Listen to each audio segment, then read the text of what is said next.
Hello.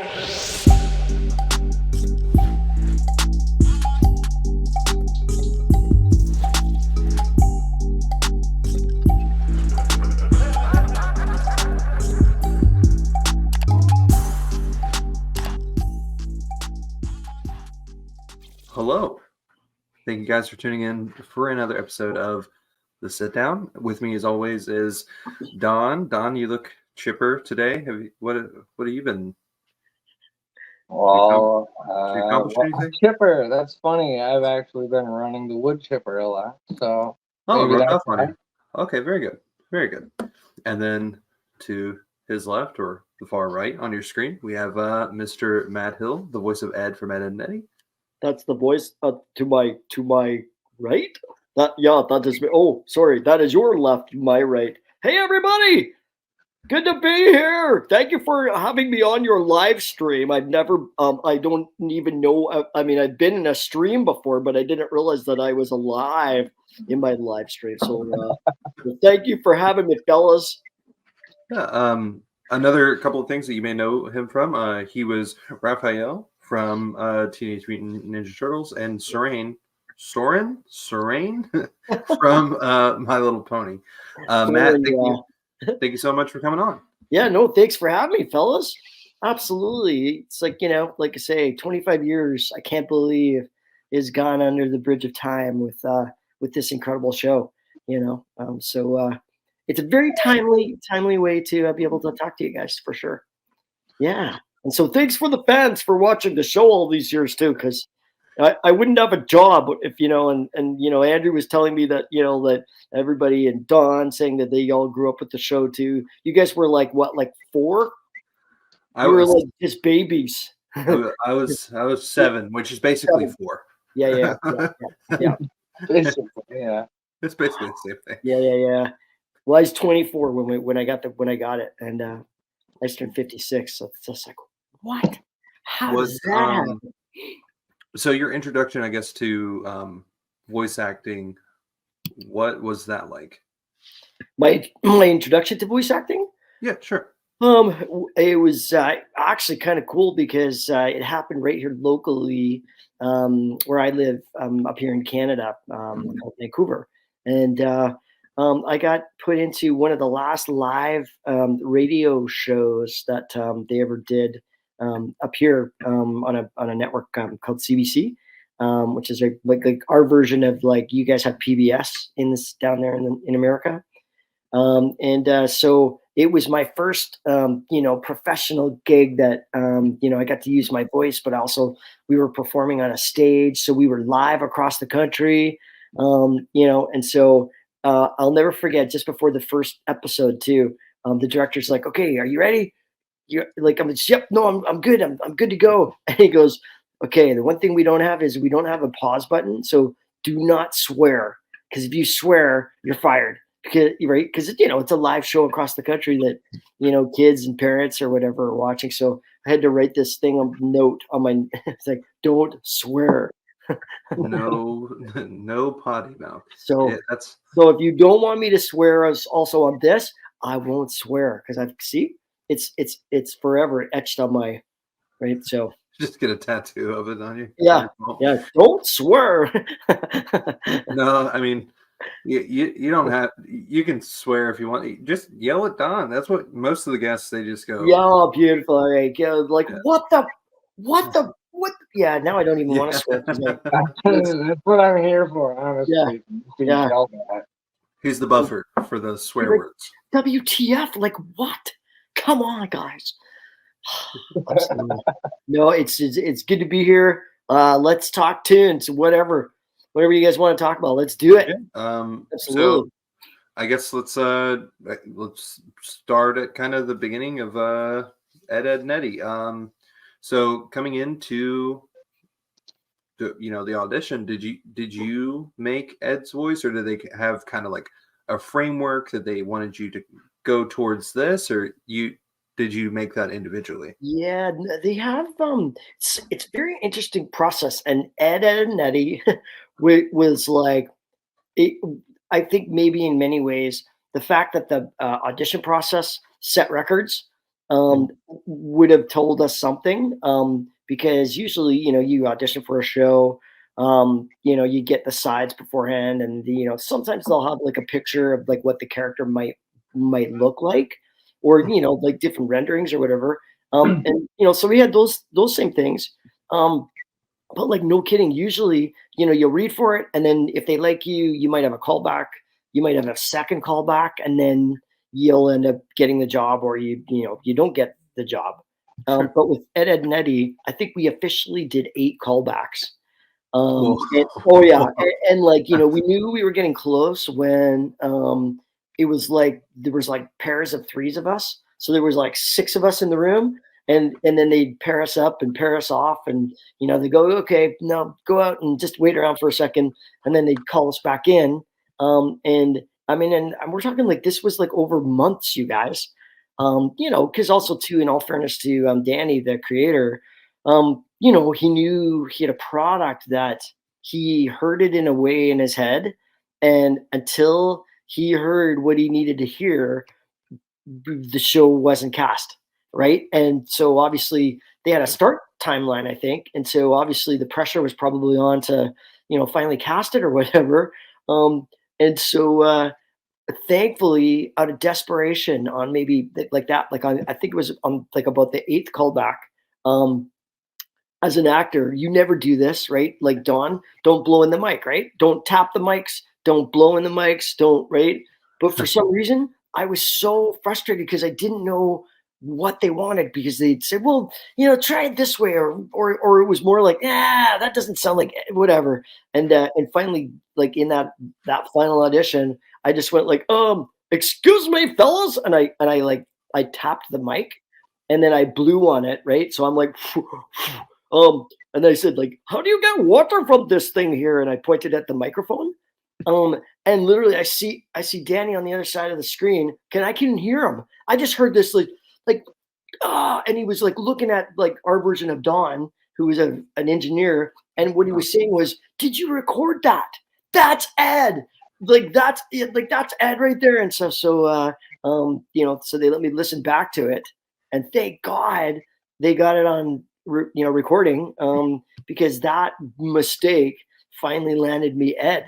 And so for like the first 13 episodes, every time I would get out of Ed, Danny'd be like, playing the thing, right? So you'd hear like thump, thump, thump, how do you get water from this thing here? And they'd be like, do that, and you got the part, and you keep the part, and and so thank God they recorded that, because it got me the role of my life, so it's So yeah, very grateful.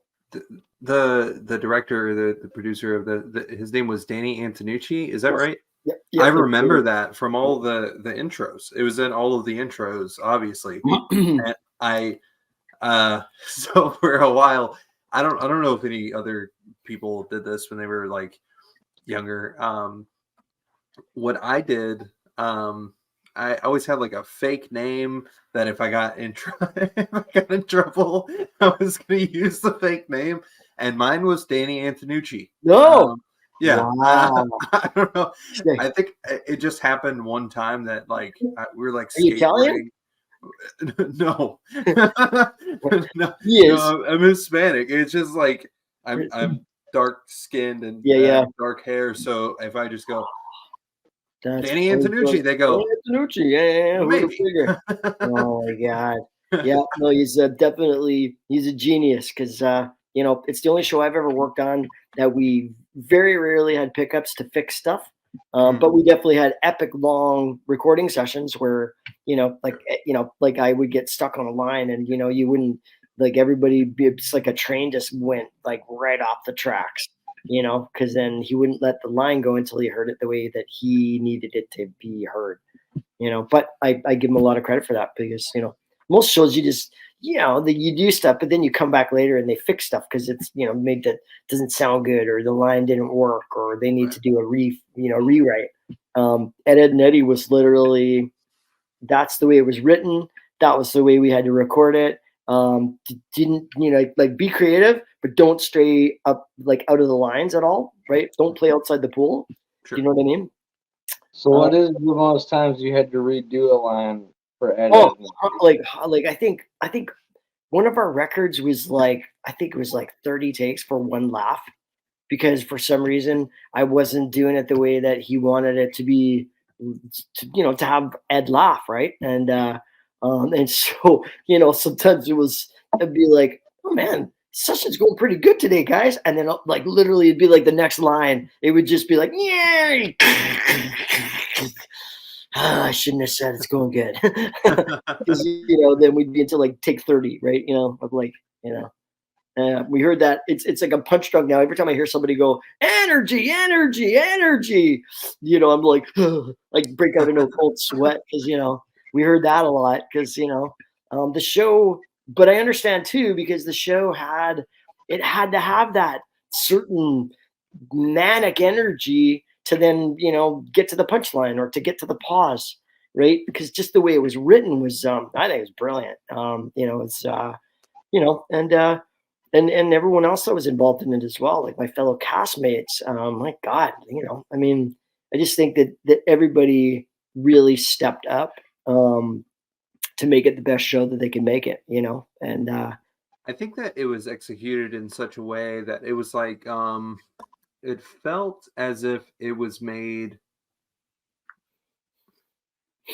by kids for kids, and I don't mean that yeah, in like a yep, oh like yeah, it looks like a child made. I mean, yeah, it felt like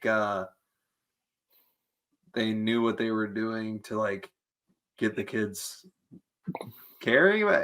It's one of very few shows that I think that Ed and Eddy did that very well. I think Kids Next Door did that very, very well. mm, And I think like earlier SpongeBob did that very, very well. And yeah, that's why those three, along with actually Adventure Time, yeah, that's why those four shows kind of have this like this giant fan base of people who that show is going to impact me forever. Like I'll yeah, always always think about butter toast. yeah, Can yeah. you can you say You butter want toast? me to? You want me to say butter toast? That's Butter toast. that's what we that's what, that's what we came for. Well, it's like it's stuff like that, right? It's like that line brought so much joy to so many millions of kids, Yeah. right? It's oh my God, and adults obviously, but yeah, but there's something to it that man, there was something magic going on, that's for sure. And I just feel very grateful to have been involved, and and especially for me, just like yeah, I mean like I said, now 25 years later, that you guys are still loving it and stuff. So, so thank you very much. Absolutely. I think that's one of the quotes from the show that just like I'm always going to think about like Ed saying butter toast. I'm always going to think about like Rolf Yeah. saying calling your character a no chin Ed boy. Yeah. That's Yeah. just one of those things. Yeah. It's- Oh yeah. Well, because you think of just the zaniness of the writing too, but it was like it was brilliant, right? Because they took so much care to get it right, and that's where like I really respect that, right? They didn't because it was really a big deal to everybody that was involved, and so I mean everybody worked really hard. I mean by the end of 4 hours of recording most sessions, one of us had popped a brain cell or a vocal cord because, we were just like screaming or, having to laugh louder or, because the pace of the show, yeah. right. You had to have it that way or else it just wouldn't fly. Right. So, and The pace so, of the show is very important. what's up? The pace of the show Oh, is how absolutely. Yeah. like I always thought that as far as like live action type shows, Arrested Development was the best show ever. I think Ed, Edd and Eddy is very comparable to that in the animated scene, as far as how like damn near every line is a punchline. Yeah. Yeah. I think that what makes like a piece of cinema or I don't know, just any kind of like film work good is always like how meaningful is how meaningful is the dialogue that we're watching? How meaningful is each scene? Yeah. Or is there a lot of like superfluous scenes? Like, why is that in there? Yeah. Like, and that pacing like ties into that, of course, like making sure that everything is there. For why did he talk about blue was his favorite color, and then later on you find out that that's something to do with his dad, whatever. Yeah. So I guess Yeah. right now, so right now, what are you working on now? Like, Right this particular moment in time, I'm actually on the last chapter of my book, which is basically the story of my life, in obviously being, Matt Hill, human being number whatever billion I was born when I was born, and this journey I feel grateful to be on. So it includes my life in, obviously in voiceover and film and TV, and then my life running. Which I have my organization called Run for One Planet. And so that was when we ran around North America. And we used the metaphor of a marathon, small steps adding up, to literally run the distance of 11,000 miles across Canada and around the perimeter of your fine, beautiful country. And meet and speak to amazing kids and parents and adults and teachers and along the way.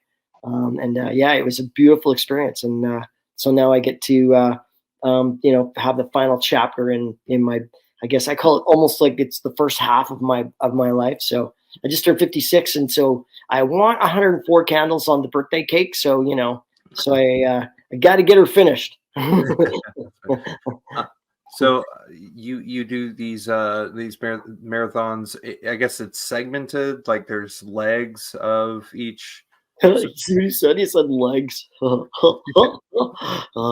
funny. The pun was intended. So yes, it will. Very good. Very good. Let it be noted. Well, one planet. Me and my former partner Stephanie, who co-founded it with me, we decided that it would be a cool way to share this message, and because we're both slow, and in order for it to be sustainable, so we ran a marathon each a day, so 42 kilometers, 42.2 times 2. So the tour went 2 marathons every day. Yeah, we moved forward. We took us 369 days to get around the continent. So, but most all run days we would mix it up, and so we would I would go out for 10K, then Steph would go out for 10K, then I would go out. So we leapfrogged each other all day till we each finished the marathon. So that was about the only way it was sustainable too, because otherwise our our bodies would have just busted, right? So and serendipitously, it actually gave us a lot of time when we actually had, say, an hour off to rest, right? While I'd be out there running, Steph would be in the RV doing like a billion different tasks, right? To get us ready for the next day. Or did you run marathons before you start? Like, yeah. I don't know if you just woke up one day and you were like, I'm gonna run 500 marathons in the next 300 days. No, I'd been on the journey for a while. I mean, I'd run a few, maybe, I don't know, maybe before Run for One Planet, I'd probably done like 7 marathons, like just standalone races. And then I was well ensconced in the Ironman triathlon. So that's where you swim, bike, and run. So I think I was on my 7th Ironman by the time we did Run for One Planet.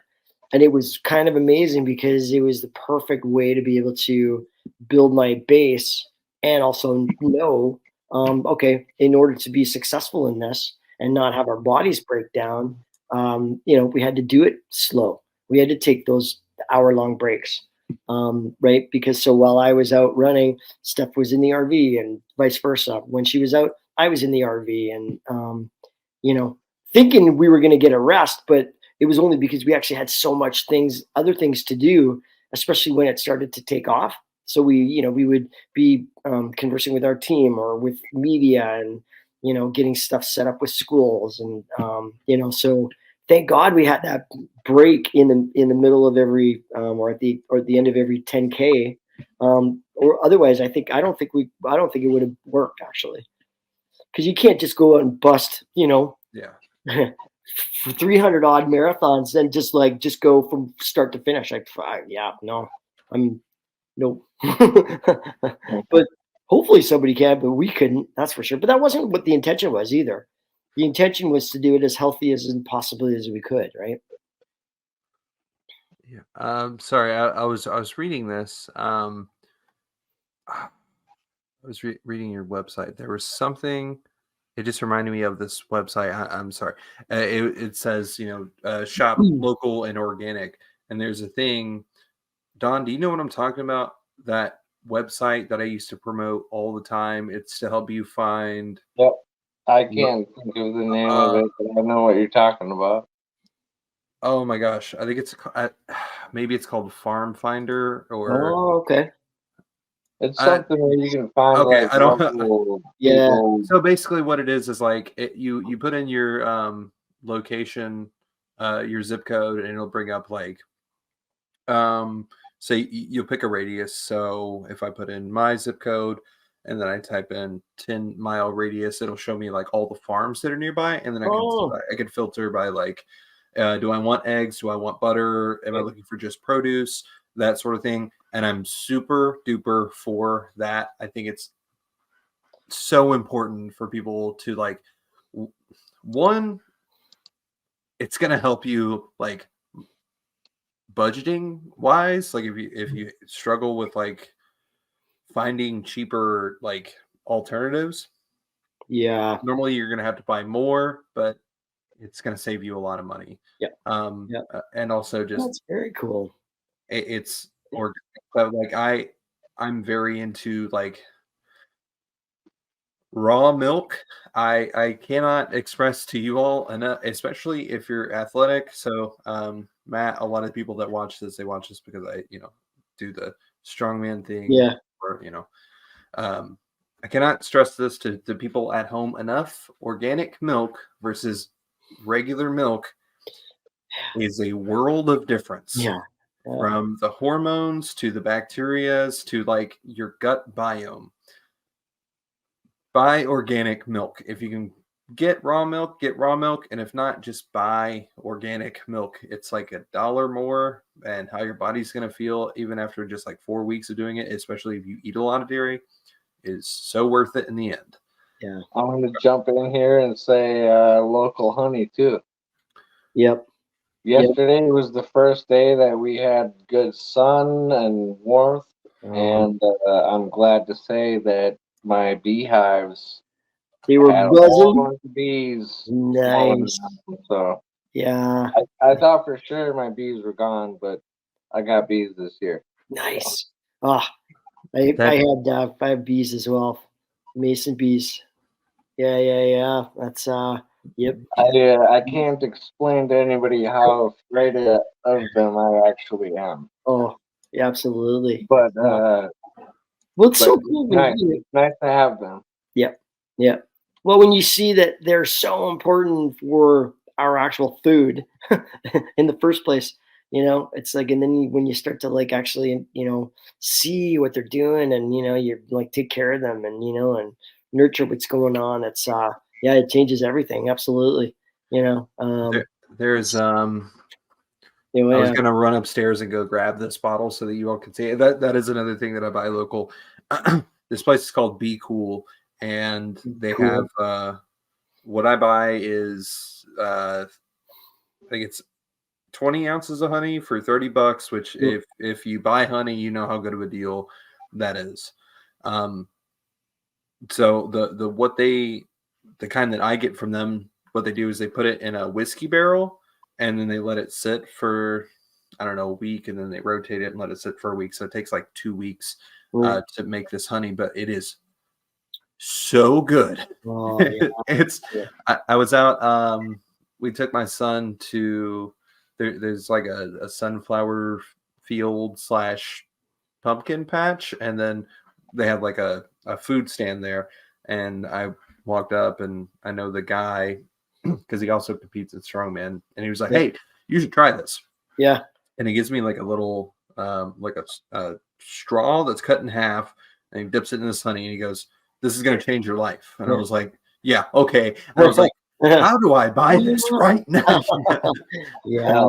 Oh yeah. Well, nature's goodness, that's for sure. Yeah, absolutely. Oh, yeah. Oh, for sure, man. Yeah, yeah.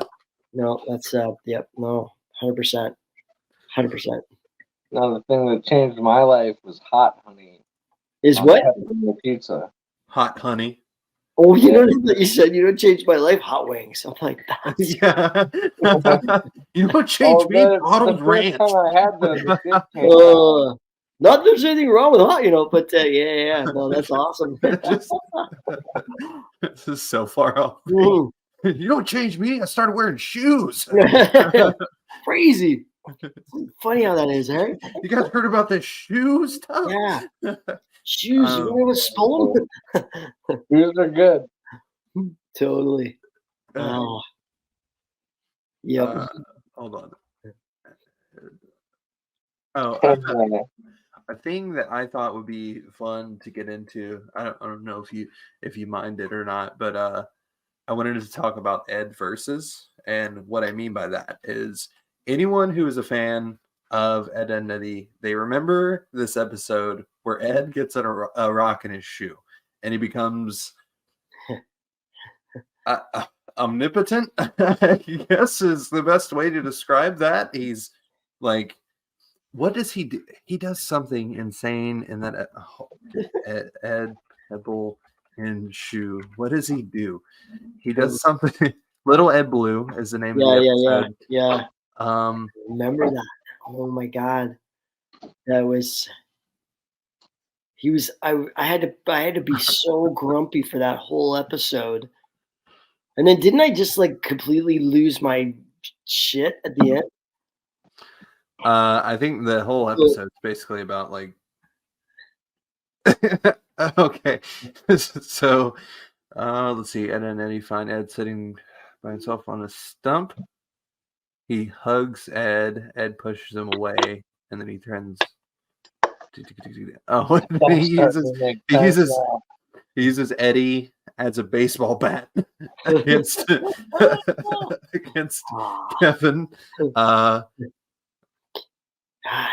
He force feeds Double D a turkey. Yep. Oh my God, this is coming back to me. That's right. Eddie dresses up as a chicken. Yeah. Takes the rubber glove he's wearing on his head, shoves it. If I ever force fed somebody a turkey, I would probably remember it. That's just me. Oh, yeah, that's what he does. He does something. It's the playground. He does something insane with the playground, but I don't remember. Oh yeah, he eats the slide. He gets so mad that he eats the slide. Which is, look, we've all had an angry snack before. Yeah. Like you've been mad, but you're hungry, and you're just. But you eat the slide. Oh my God, I completely forgot about that. That's hilarious. Because I thought maybe I'm thinking of something different, but I thought that didn't he finally, when he finally realized that he had a pebble in his shoe, he just basically took a big huge sigh of relief and then hugged Eddie. If I'm remembering it right, he throws Plank, and then Johnny he tries to grab him or something, and then the pebble falls out of his shoe, and then he just changes back to him. You know, yeah. The thing about Ed is Ed's always happy. So yep. That's probably one of your favorite things about you seem like that matches your personality type a lot. Yeah. I mean, I get to do. Have you guys heard of Cameo? Yeah, sure. Yeah, the co-founder of it was same like you guys grew up with Ed and Eddy, and he's like, oh my God, I wonder if I could get one of the Eds, and so he's like, you never know till you ask, and so he reached out, and it's been the greatest gift because I still get I do encouraging videos for people, happy birthdays for people, happy anniversary. And, I've been sort of, so it's another offshoot again of, being able to share the love of Ed with everybody. Right. And, that's why I'm so grateful. I particularly got to be Ed because I don't know, his spirit definitely lives inside me. Like, my favorite season by all time is Christmas. So, it's even like the Christmas episode, where he's just like joyfully wrecking the house as he's, getting the house ready for, for Santa to come, right? Like never pulls the lights like right through the wall and, basically destroys everything. It's like, that's me. I love it. So, to be able to play him is so authentic for me.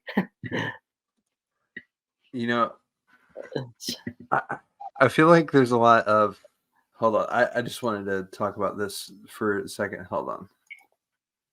Oh, damn. I wish that. Yes. How does that look on the screen? You can barely see it. Sorry, I'm trying to resize this correctly. Is it visible? Yeah.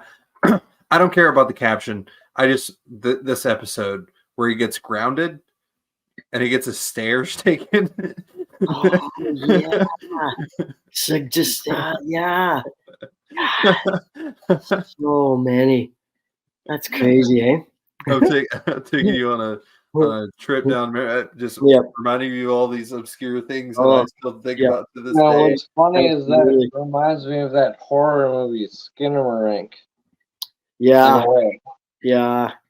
I don't know if you've ever seen it, but in a way it reminds me of that, where like these kids wake up and they have like no doors or windows in the house anymore, and the vents are gone. What's it called?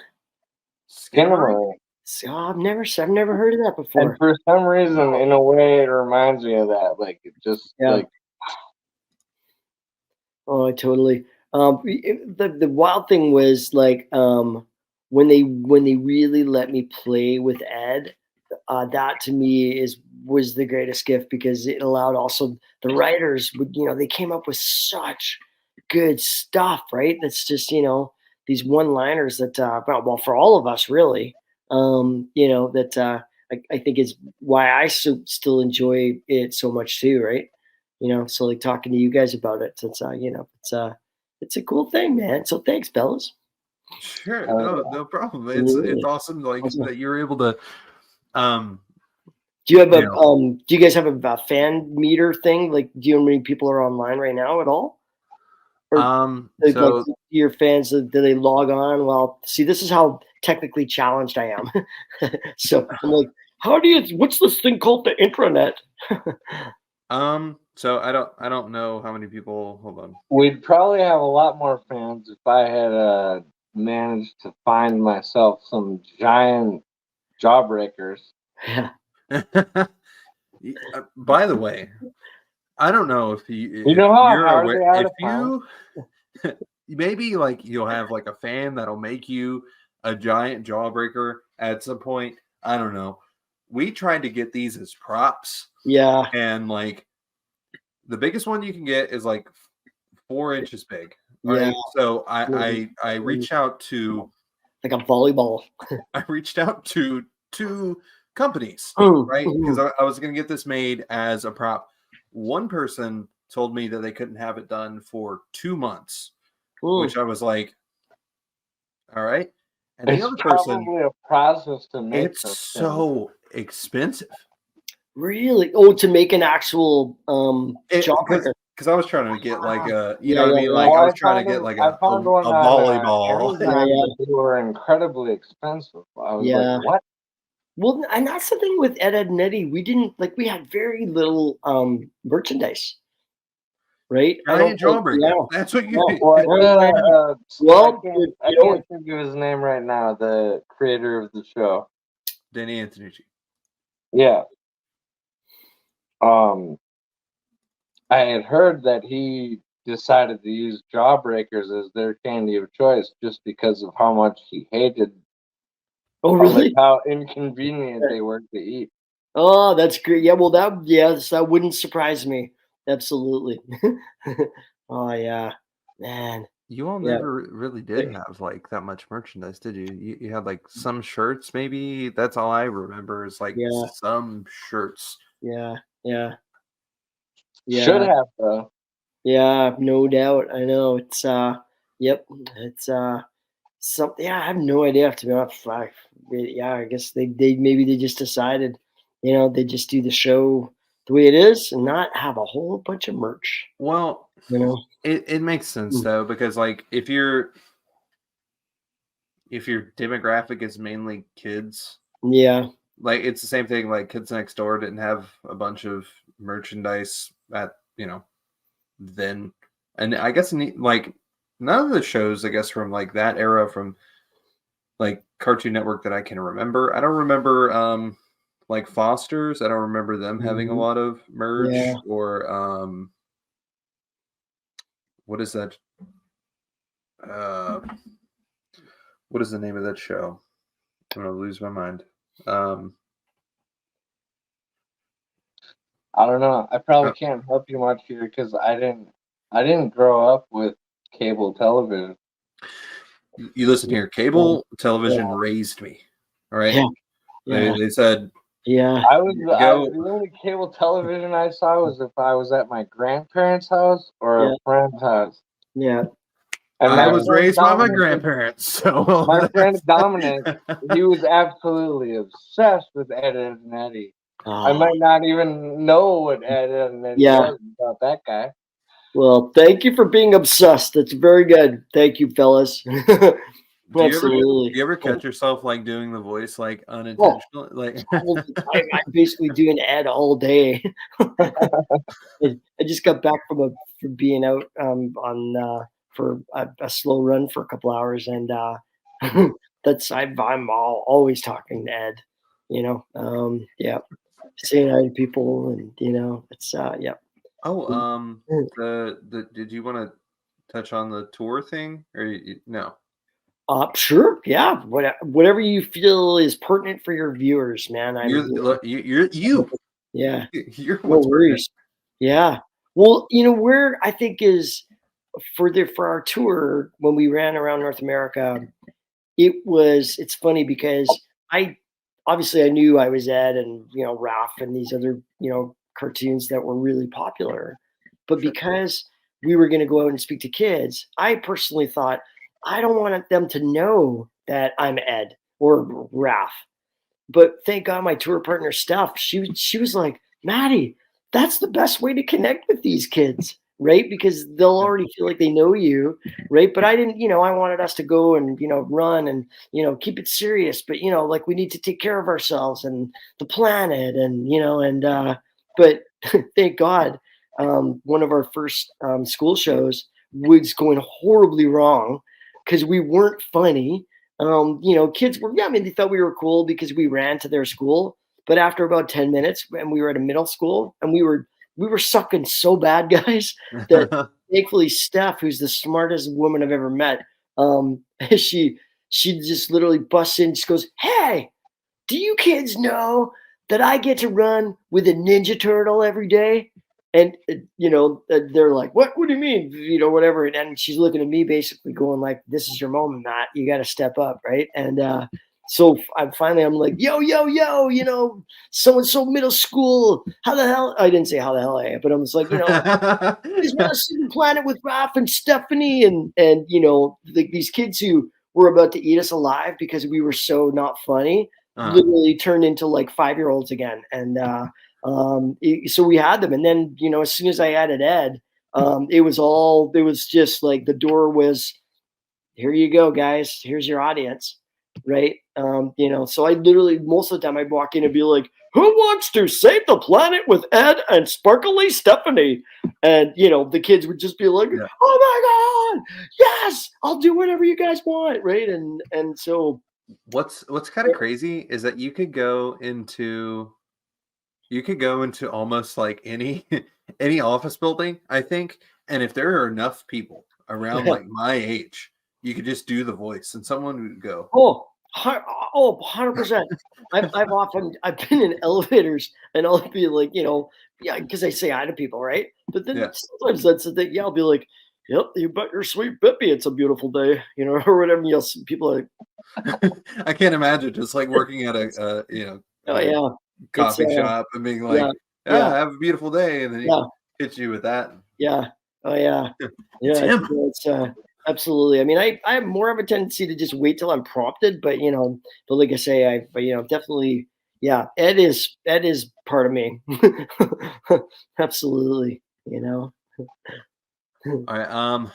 So I don't know if you are willing to go down this rabbit hole with me. I'm going to talk to Ooh, you about rabbit hole. um Do we go up or do we go down? Was that We're gonna uh jump down it. we're okay? see we're Okay, okay, so we're Andrew. Yes, I'll go currently down the hole of Oh, the rabbit. see if you've ever heard the Disturbed song, now we're all down with the sickness, so we can only move parallel, I think. So we just have to go. I don't know. You lost me, but that's okay. I'm lost a lot of the time. That's okay. That's all right. See, thank God I'm So Ed. no, I wanted to go like talk to you about some of these fan theories. Oh, okay. I obviously these aren't for confirmation. This is just to say like these are some of the theories that the ladies and fellas have put out into the universe to kind Yeah, of you know. yeah. Um, so we're gonna start at kind of the lighter ones, and I guess move backwards. Some of them, one of them's kind of I don't know if I'm going to call it sad, but it's not. And it's a theory. It is. Oh, okay. So number Am I gonna well, cry? maybe. Okay. All right. Okay. No. That's okay, guys. I'm a grown man. It's okay. I can cry. Okay. can't promise you anything, man. So, Yeah. Yeah. um, That's, one of the fan theories is that Ed was an experiment from the kids next door. wow. Like he was an operative, but he wouldn't listen to direction very Right. well. And basically, they made him to be like the super soldier. Apparently, he was like activated by like you had to. I think he had to put pebbles in his shoe. I don't know. Mm, hmm. I don't know Oh, good what theory. else to say about that Yeah. one, but No. that is a Oh, fan theory. yeah. Yeah. Um, Well, I mean, could be. Maybe. the Canker Um, sisters. This is another one. The Canker sisters Oh, here we go. are actually demons uh, who love to terrorize and wreak havoc. yes. Basically, Yes. they're I, demons. I would go with that one. The gals who played the Kinker sisters are freaking geniuses. They're, oh my god, those three ladies. Well, and all the versions of the gals playing those characters just knocked it out of the park. So I think that is a good theory. I like that. Hmm. I like that. Did you write it, Matt? It's fine if you did. I don't even know who you are. Where are we? Who Hello? am Hello? I? Is this thing on? Hello? It's happening, man. So Yeah. Yeah. this is an older theory. It's a what? This is an older theory. So Tell me old. basically, like the theory is that Eddie's older brother is like the evil counterpart of each kid. Yeah. He's supposed to represent like envy and gluttony and greed and basically like the bad parts of childhood. Yeah. So he's not really a person, and that's why we never see him. And then eventually on the big picture show, I think that's the finale. Is that the name of it, Don? Yep. Okay. The big picture. Well, it's probably better to ask you that. You were there. But my memory is horrible. So I thought Don, he was only do you showing think on it like was? the Then yes, last it was. episode. Yeah. So yeah, basically that's one of them is like Eddie's brother is kind of like kind of becoming him. Maybe he's one of the bad one. Basically, like, yeah, basically Well, that he doesn't really exist. He's just a. Yeah. Also, this is one of my favorite ones. Is that Plank is not just a piece of wood. Ooh. He is a chaotic entity. Ah, So everything that's like going on when they can't figure out what Yeah. what's going on, Plank is behind all the pranks and Also, like Rolf Like- is a Haitian and it's some kind of voodoo doll. Ooh. say that again. Hmm. I think, swear to God, it sounded like you said, I said, is Rolf a Haitian and Plank is a voodoo doll? maybe. I thought you said Rolf is a Haitian. Like, no, he's not a Haitian. No, but that's not what you said. That's what I thought he said too. That's I was why I like, asked yeah, twice. that Yeah, is I'm like, certainly oh. I mean, the, I the can ask old Peter. country of Haiti. You're like, hey, Peter, are you a Haitian guy? Where are you guys? Yeah, you should have him on. Who? The guy that does Rolf? Peter, yeah, Uh, good guy. It's good Hook- people. Good Hook- folks. hook me up. Yeah, absolutely. Yeah. Whoever you want, man. I'll introduce Yeah, you. that would be a cool one. Mm-hmm. He's a very, very funny man. Very creative. Very awesome. So, what's the other? Any other theories? Oh yeah, there's about. Oh yeah, there's like too many of them. So each kid, this is another theory. Each kid in Peach Creek is an embodiment of one of the 7 deadly sins. With Eddie being obviously greed, Ed being sloth, Johnny is envy, Kevin is pride, Sarah is wrath, Naz is supposed to be lust, and then Rolf is supposed to be gluttony because of the locker full of wheat. Yeah, well, I could see the parallels. I don't. Yeah. Okay.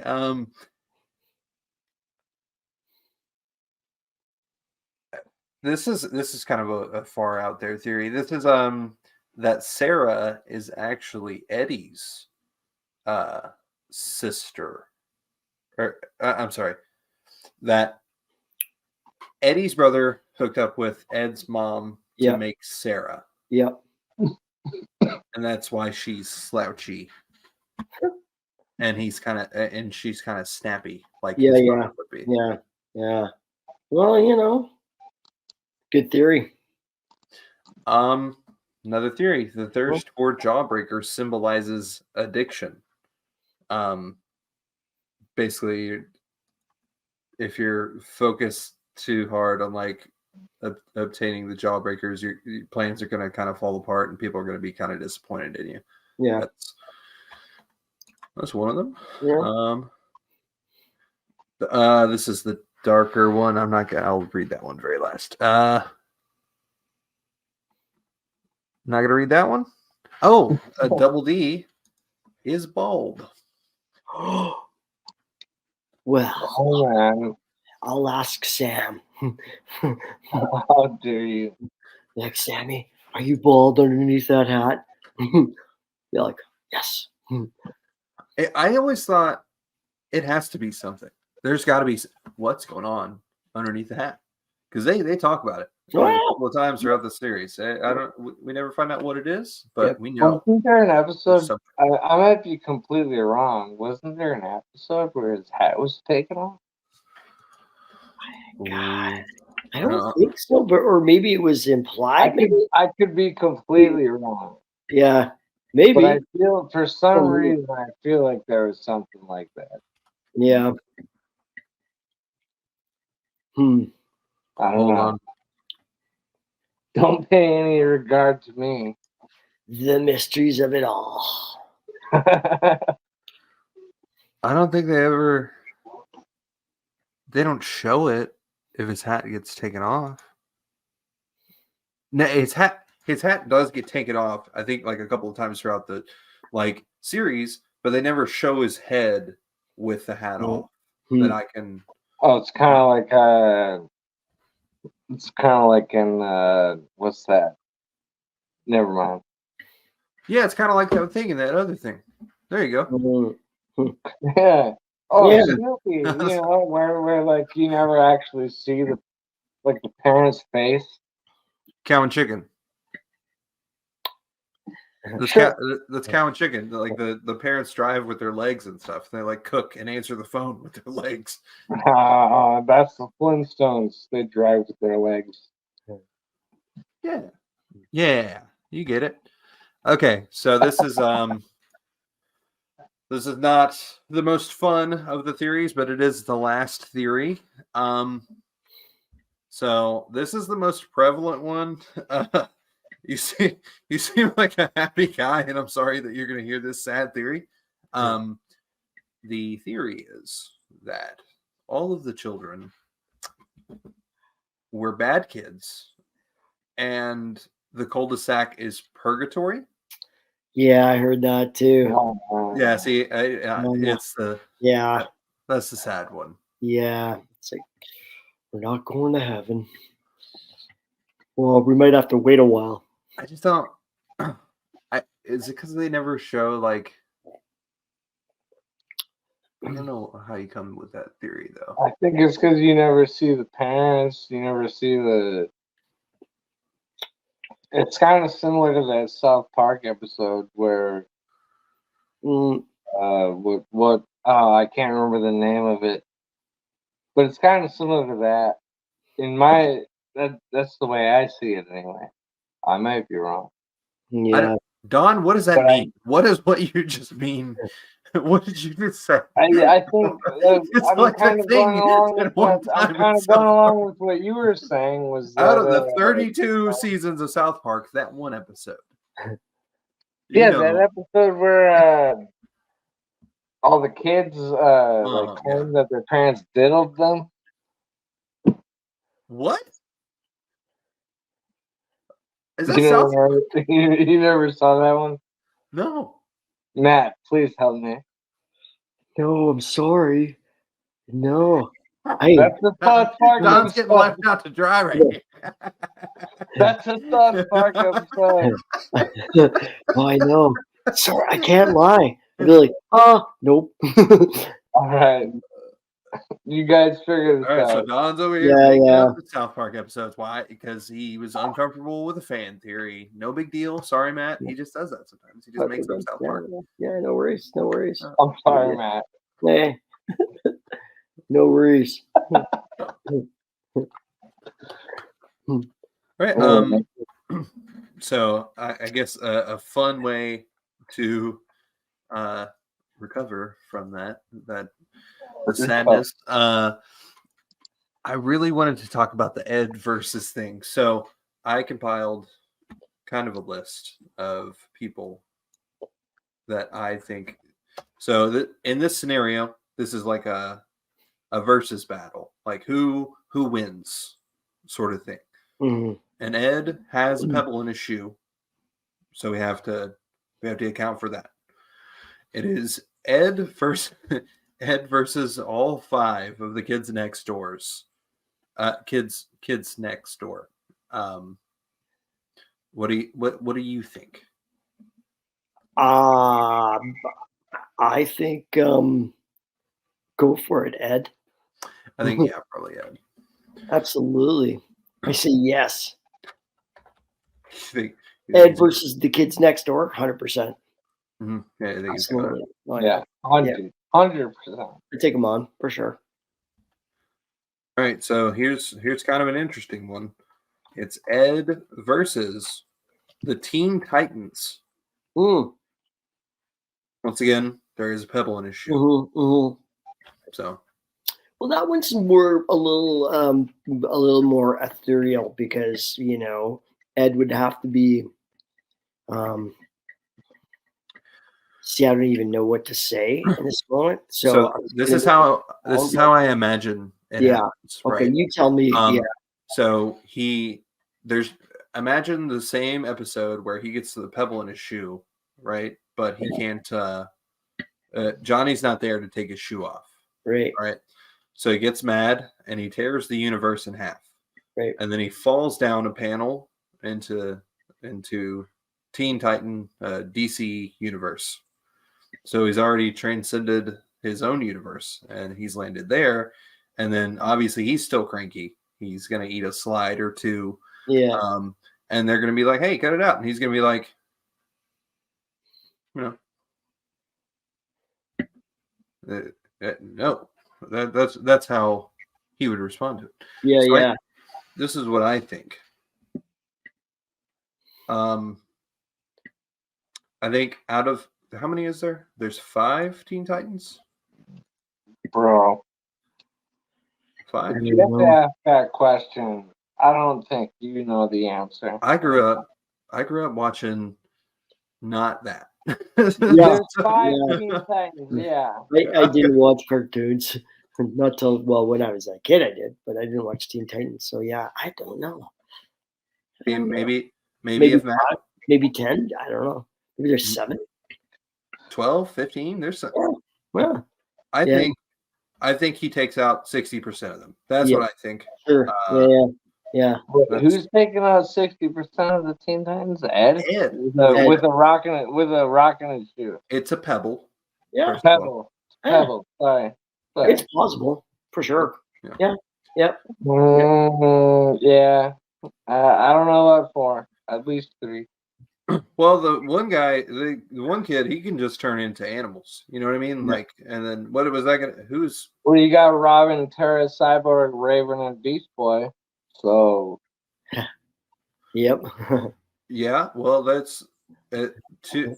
Other than Beast Boy, 2 of those other ones, he's gonna. I don't know, bite their head or something. I don't know, punch their hair off. I don't know, something. Maybe. Yeah. Well, it depends. Are the other Eds there for backup?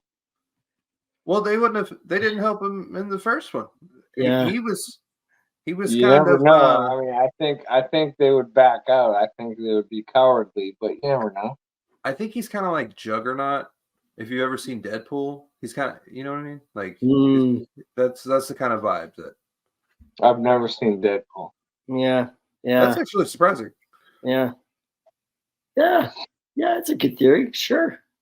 Yeah. Take it. I just mean that he's like a berserker. You know what I mean? Like he's just throwing trains or cars. I don't know, something heavy. Yeah. He's throwing. Yeah. Oh, yeah. And I thought this one would be. I was just playing devil's advocate. He would definitely just destroy anyone in the vicinity. So here's. Oh yeah. And then he'd be sorry about it, and then he would just want to hug everybody. I think that would be his finale. He'd be like, you know what? Why don't we just hug, fellas? Come on, everybody, let's get along. It's kind of interesting because, like, in the stories of Achilles, like basically his weakness is like he can't get hit in the Achilles heel, the Achilles tendon. Yeah. And it's kind of the same thing in these versus battles, because if Ed gets a shoe knocked off, then he's just like, hey, I can't do the voice, but we're here with the voice, Yeah. Oh, yeah. All right. Well, Matt, thank you so much for stopping by. Give me an hour of your time. Thank you, fellas. Absolutely. Yeah, it's been great, man. On the airwaves. Yeah, thanks, Don. Thanks for reaching out. And you guys keep doing what you do. Because if I was trying to do what you guys do, it would be horrible. So, thank you for being technical geniuses and incredible interviewers, and just all around nice fellas, too. You guys are good guys.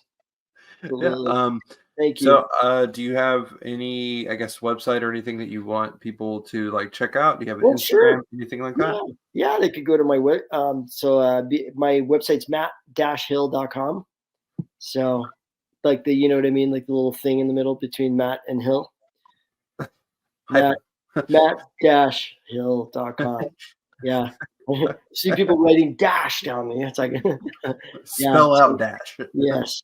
So to say hi, and if you're at one of the conventions that I'm at, and come by and say hello, and say because like I say, it's an honor to be able to get to do what I do, and and I chose this career at 13, and I'm feel very fortunate because it's I can't believe time just goes under like the river of time so fast, and to be able to be continuing to get to do this is I feel it's like it's an honor. So thank you, fellas.